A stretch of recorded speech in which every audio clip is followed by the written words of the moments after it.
இந்த கிட்ஸ் வந்து ஒரு தனி உலகம். ஆனால் இவங்களுக்கான திரைப்படங்கள் வரதே கிடையாது. அதற்கான முதல் புள்ளியாக கோலமாக ஆரம்பித்து வைக்கிறார் அப்படின்னு தான் நான் நினைப்பேன். இப்போ ரொம்ப ரொம்ப சமீபங்கள்லாம் வந்து சமீப வருஷங்களாகவே நல்ல படங்கள் இல்லை. டீம்ஸ்ன்றது ஒரு வேர்ல்டு. அது நிறையா வந்து யூத்துகளுக்கான ஃபிலிம்ஸ் அப்படின்னு சொல்லிட்டு சில ஃபிலிம்ஸ் எல்லாம் வருது. ஆனால் ரியலாக ரொம்ப வருஷத்துக்கு அப்புறம் எனக்கு தெரிஞ்சு அஞ்சலிக்கு அப்புறம் வந்து இந்த மாதிரி டீன்ஸுகளோட அவங்களோட வாழ்வியல், அவங்களுடைய உச்சரிப்புகள், அவங்களுடைய சத்தங்கள் இதெல்லாம் கேட்குறப்ப ரொம்ப சந்தோஷமாக இருக்குது. ஏன்னா இந்த மாதிரி படங்கள் தேவைப்படுது.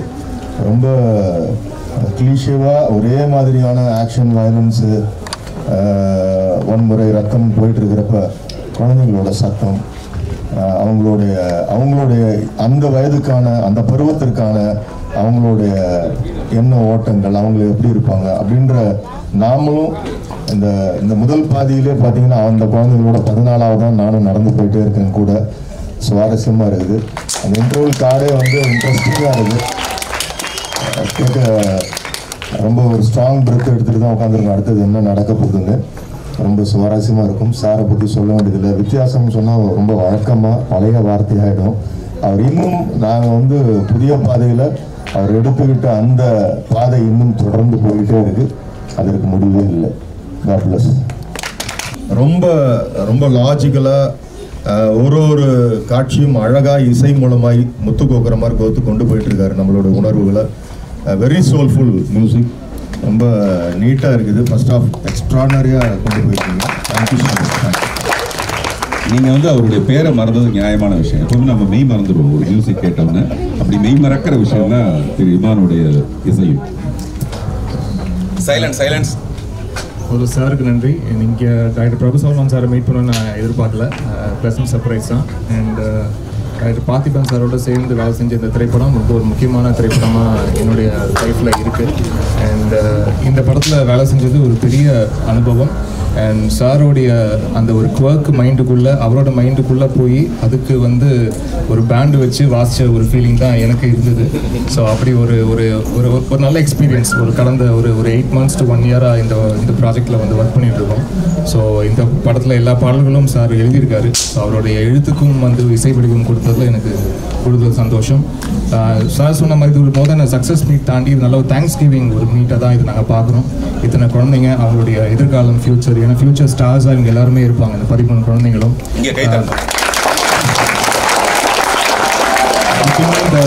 முக்கியமாக இந்த குழந்தைங்களுக்கு வந்து ஃப்யூச்சரில் அவங்க என்ன ஆனாலும் அவங்க வந்து இப்போ சொல்லப்போனால் இந்த நம்ம இப்போ நம்ம பார்த்துட்டு இருக்க படத்தில் வரக்கூடிய ஒரு உயர் அதிகாரியாக ஆகலாம், இல்லாட்டி வந்து சயின்ஸ் ஃபீல்டில் ஒரு அடுத்தடுத்த இடத்துக்கு போகலாம், எஜுகேஷன் ஃபீல்டில் போகலாம், மியூசிக் ஃபீல்டில் வரலாம், ஆர்ட் ஃபீல்டில் வரலாம். பட் எந்த ஃபீல்டில் அவங்க வந்து போனாலும் நான் சின்ன வயசில் நடித்த ஒரு படம், அது ஒரு செம்ம படம் அப்படின்ற ஃபீலிங் வந்து அவங்களுடைய சில்ட்ரனுக்கும் அவங்களுடைய கிராண்ட் சில்ட்ரனுக்கும் போட்டு பெருமையாக காட்டுற மாதிரியான ஒரு படம் வந்து பார்த்திபன் சார் எடுத்து கொடுத்துருக்காரு. அவங்களுக்கு என்னுடைய நன்றி. வந்திருக்க அனைத்து நண்பர்களுக்கும் என்னுடைய நன்றி தெரிவிச்சுப்பேன் சார். நான் இமான் சாரை பற்றி சொல்லணும்னா இதான் நான் அவருடைய முதல் சேர்ற ஒரு படம். முதல் முத்தம் மாதிரி அது ரொம்ப சுவையானதாகவும், இவங்களுக்கெல்லாம் இந்த நேற்று ஒரு முதல் சால்வை ஒன்று போட்டாங்க இயக்குநர்கள் சங்கத்தில். அது வந்து பயங்கர சந்தோஷம் அவங்களுக்கு. அந்த மாதிரி இந்த படத்தில் பேக்ரவுண்ட் ஸ்கோர் வந்து ரொம்ப அமேசிங். நீங்கள் இன்னும் செகண்ட் ஹாஃப் பார்த்தீங்கன்னா தெரியும். எப்போவுமே நமக்கு ரொம்ப கஷ்டமாக இருக்குது என்னென்னா, நம்ம எழுதிடுவோம் எடுத்துடுவோம். அது படமாக வர்றதுக்கு அதுதான் முக்கியமான ஒரு விஷயமா இருக்கும். அது என்னவா இருக்க போகுதுங்கிறது நமக்கு மியூசிக் தெரிஞ்சால் பரவாயில்ல. நமக்கு மியூசிக் தெரியாதப்போ அது என்னவா வரும்னே தெரியாது. நீங்கள் டைரக்ட் பண்ண தெரியும் அல்லது நடிக்க தெரியும், இசைனா என்னன்னு தெரியாது, அது எப்படி வந்து சேரும்னு தெரியாது. அந்த மாதிரி எந்த கவலையும் இல்லாமல் இந்த ஒரு 7 பாடல்கள் வரும்போதே இந்த படத்து மேலே நான் சொல்லிட்டு இருந்தேன் அவர்கிட்ட, இந்த படம் வெளியானதுக்கப்புறம் நான் எவ்வளோ சந்தோஷமாக இருக்கணும், அதை விட இந்த பாடல்கள் ஒன்று பதிவாகும் போது அதை எடுத்துகிட்டு போய் தலையில் வச்சுக்கிட்டு அது கொண்டாடிட்டு இருந்தேன் நான் ராத்திரி பகமாக தூக்கம் வராமல். ஸோ அந்த மாதிரி ஒரு பெரிய சந்தோஷத்தை இமான் சார் கொடுத்துருக்காரு. அவருக்கு என்னுடைய நன்றி.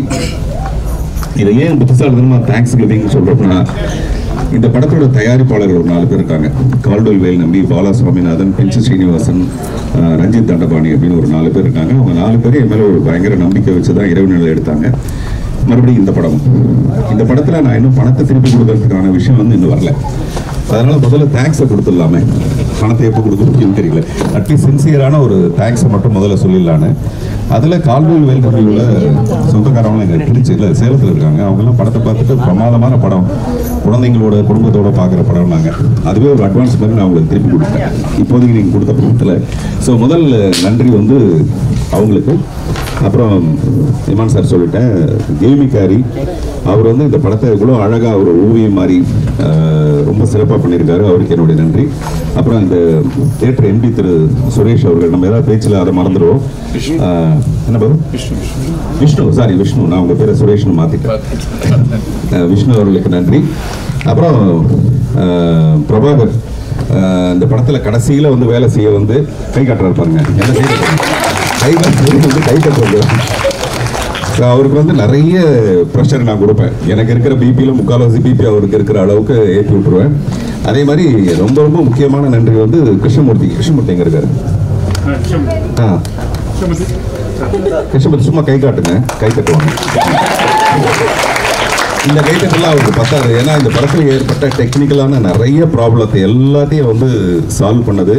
அப்புறம் நம்ம இந்த அளவுக்காவது இந்த படத்தை பார்க்குறோம்னா அதுக்கு பின்னாடி ஒரு முழுமையான உழைப்பு வந்து அவருக்கு என்னுடைய மனப்பூர்வமான நன்றி. அப்புறம் நிக்கில் முருகன் வந்துட்டாரா? இல்லை வரல, அவர் ட்ரெஸ் ஏதோ தச்சிட்டு இருக்காரு, அதனால அவர் கொஞ்சம் லேட் ஆகும். அவங்க அசிஸ்டன்ஸ் யாராவது இந்த நன்றியை கொண்டு அவர்கிட்ட சேர்த்துருங்க. அப்புறம் இப்படி நிறைய பேரை நம்ம இந்த படத்தில் ஒருத்தராக சொல்லிகிட்டே வரலாம். யாருமே மறக்க முடியாத விஷயங்கள் தான் இந்த படத்தில். அப்புறம் இந்த படத்தில் என்னை வாழ வைத்த தெய்வங்கள் வந்து இந்த 13 பேர். இந்த 13 பேருக்கு நம்ம என்ன செய்யறதுன்னு எனக்கு தெரியாது. அதனால ஒவ்வொருத்தருக்கும் ஒரு புத்தகத்தை மட்டுமே நான் பரிசாக கொடுக்கணும்னு நினைக்கிறேன்.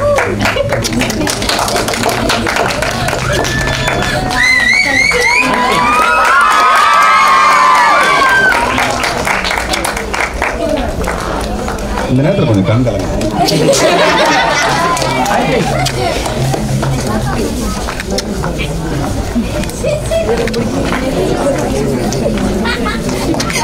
ரிஷி வரலையா? ஓகே, ரிஷி தீபன் 2 பேருக்கும் வரல. அதனால அவங்க 2 பேருக்கும் நான் வந்து கொரியர்ல ஃப்ளைங் கிஸ் அனுப்பிடுறேன். Okay okay. அமிர்தாக்கா, ஓகே, அமிர்தாவுக்கு ஹாப்பி பர்த்டே. அப்படி ஒருத்தருக்காக தனித்தனியாக என்னுடைய நன்றியை வந்து நான் இன்னும் நிறைய சொல்லிகிட்டே இருக்கலாம். முக்கியமாக இந்த குழந்தைங்களோட தாய்மார்கள், அவங்க எல்லாருமே ஷூட்டிங் அப்பவும் சரி, இந்த படத்தோட ஒவ்வொரு ஷோலையும் வந்து நிற்கிறாங்க பாருங்க, கரெக்டாக உட்காந்துருந்தாங்க, பண்ணியிருக்காங்க. அதனால அவங்களுடைய சந்தோஷம் தான் என்னுடைய உண்மையிலேயே இந்த படத்தில் எனக்கு கிடைச்ச முதல் சந்தோஷம். இந்த 13 பேரோட சந்தோஷம் இருக்குது பார்த்தீங்களா, அதை வந்து நான் ரொம்ப பெருமையாக பார்க்குறேன். சில நேரத்தில் சில படங்கள் வெளியாகவே போயிடுது. அந்த மாதிரி தான் இந்த படம் ஒரு 3 மாசமாக ரொம்ப சிரமப்பட்டுக்கிட்டே இருந்தது.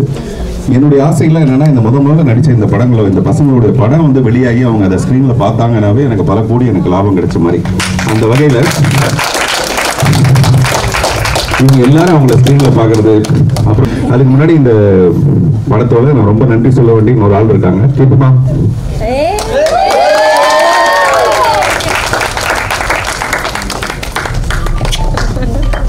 நன்றி. ஃப்ரெண்ட்ஷிப் தான் எல்லாருக்கும் முக்கியம். ஏன்னா ஃப்ரெண்ட்ஸு தான் கடைசி வரைக்கும் எப்பவுமே இருப்பாங்க. அம்மா அப்பா கற்றுது எப்பவுமே ஃப்ரெண்ட்ஸ் தான். அதே மாதிரி பசங்களாம் கேட்டால், என்னடா பார்த்திபன் சார்லாம் வரவே மாட்டார், அவர் தான் படம் நடிப்பார் சொன்னாங்க.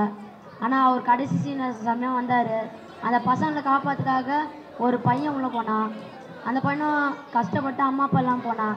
அதே மாதிரி அம்மா அப்பா இல்லாண்டு வருத்தப்படாதீங்க, உங்களுக்கு எல்லோரும் இருக்காங்க, நல்லா படிங்க. தேங்க்யூ. படத்தில் என்ன எனக்கு பிடிச்சிருந்ததுன்னா ஃப்ரெண்ட்ஷிப், அது மாதிரி ரொம்ப பிடிச்சிருந்தது. அது மட்டும் இல்லாமல் இந்த ஜென்ரேஷனில் வந்து பாய்ஸ் அண்ட் கேர்ள்ஸ் சேர்ந்து நடிக்கிறதே ரொம்ப இதுவாக இருக்குது. அதோட இந்த பாய்ஸ் அண்ட் கேர்ள்ஸ் சேர்ந்து நடிக்கும் போது அவங்களுக்குள்ளே இருக்கிற உணர்வு எல்லாமே, பாசம், கோபம் எல்லாமே வந்து அவங்க வெளிப்படுத்துறது எனக்கு ரொம்ப பிடிச்சது. ஃப்ரெண்ட்ஷிப் தான் எனக்கு ரொம்ப பிடிச்சிருந்தது அந்த விஷயத்தில். அது எல்லாமே டீம் ஒர்க் பண்ணது ரொம்ப நல்லா இருந்தது.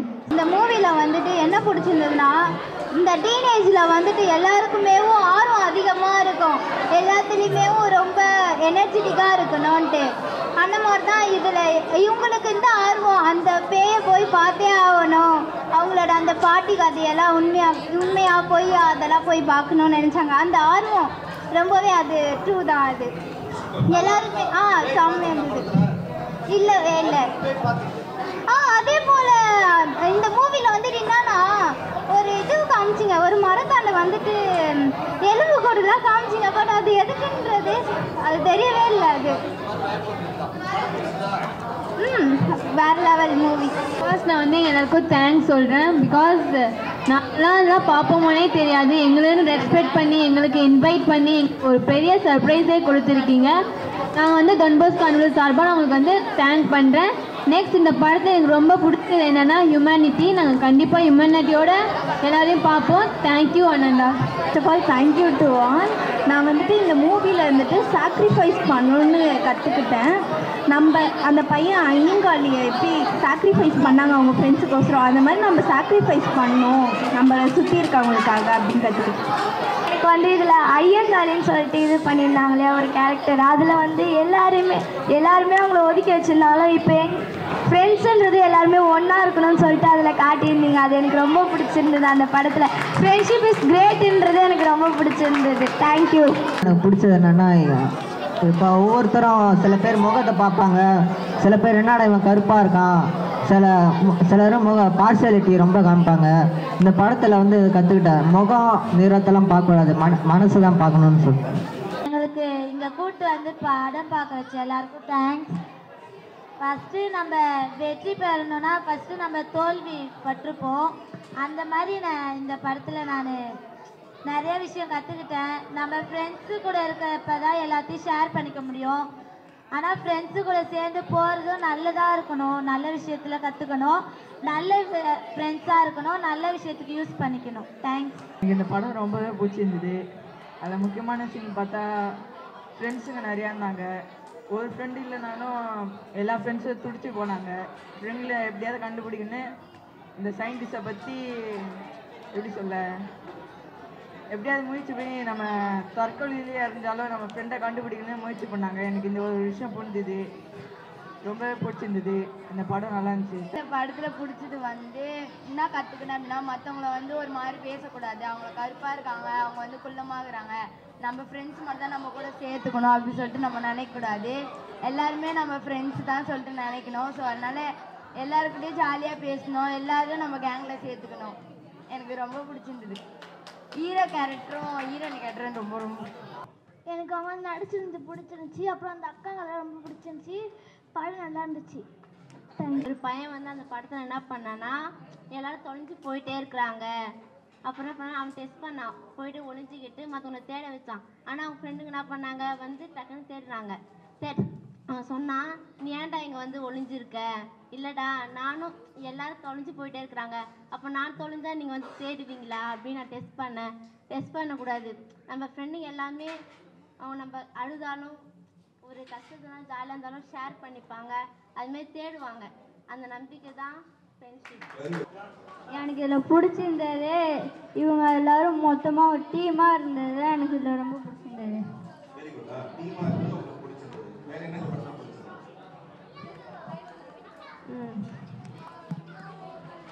அந்த ஒரு பையன் போய் ஒரு இடத்துல ஒழிஞ்சானா, அப்போ வந்து அவங்க ஃப்ரெண்ட்ஸ் எல்லாம் காணணும்னு பதறினது. எனக்கு அதில் பிடிச்சதே அது அந்த யோகி பாபு இருக்காங்களே, அவங்க வந்து ரொம்ப காமெடி பண்ணாங்க உங்கள் கூட. அதில் அதுக்காக நீங்கள் வீலிங்லாம் தூக்கி அவளை கீழெல்லாம் விழுந்துச்சு. எனக்கு ரொம்ப பிடிச்சது. அதில் அந்த அக்கா அண்ணாலாம் டான்ஸ் ஆடினதுலாம் பிடிச்சது. தேங்க்யூ. இந்த படத்தில் எனக்கு பிடிச்சது அவங்க ஒன்றா டீமாக செயல்பட்டு எதையும் சாதிக்கிறதுன்னு காமிச்சிருக்காங்க.